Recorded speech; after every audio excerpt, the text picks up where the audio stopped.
लालच करना बुरी बात है। हम सभी लालची राजा मिदास की कहानी जानते हैं।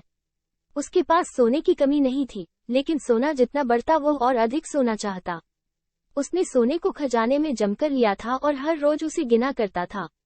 एक दिन जब वो सोना गिन रहा था तो एक अजनबी कहीं से आया और बोला, तुम मुझसे ऐसा कोई वरदान मांग सकते हो जो तुम्हें दुनिया में सबसे ज्यादा खुशी दे। राजा खुश हुआ और उसने कहा, मैं चाहता हूँ कि जिस चीज को छूऊं वो सोना बन जाए। अजनबी ने राजा से पूछा, क्या तुम सचमुच यही चाहते हो? राजा ने कहा, हाँ। तो अजनबी बोला, कल सूरज की पहली किरण के साथ ही तुम्हें किसी चीज को छूकर सोना बना देने की ताकत मिल जाएगी। राजा ने सोचा कि वो सपना देख होगा, ये सच नहीं हो सकता। अगले दिन जब राजा नींद से उठा तो उसने अपना पलंग छुआ और वो सोना बन गया। वो वरदान सच था। राजा ने जिस चीज को छुआ वो सोना बन गई। उन्होंने खिड़की के बाहर देखा और अपनी नन्ही बच्ची को खेलते पाया। उसने अपनी बिटिया को यह अजूबा दिखाना चाहा और सोचा कि वो खुश होगी, लेकिन बगीचे में जाने से पहले उसने एक किताब पढ़ने की सोची। उसने जैसे ही उसे छुआ वो सोने की बन गई।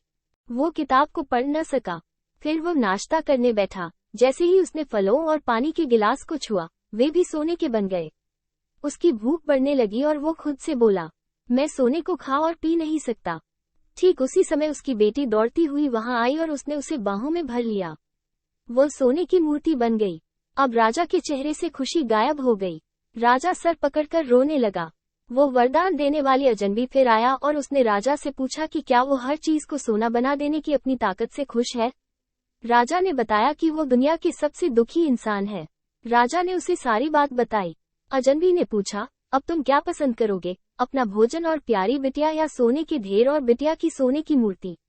राजा ने गिड़गिड़ाकर माफी मांगी और कहा, मैं अपना सारा सोना छोड़ दूंगा। मेहरबानी करके मेरी बेटी मुझे लौटा दो, क्योंकि उसके बिना मेरी हर चीज मूल्यहीन हो गई है। अजनबी ने राजा से कहा, तुम पहले से बुद्धिमान हो गए हो, और उसने अपने वरदान को वापस ले लिया। राजा को अपनी बेटी वापस फिर से मिल गई और उसे एक ऐसी सीख मिली जिसे वो जिंदगी भर नहीं भुला सका।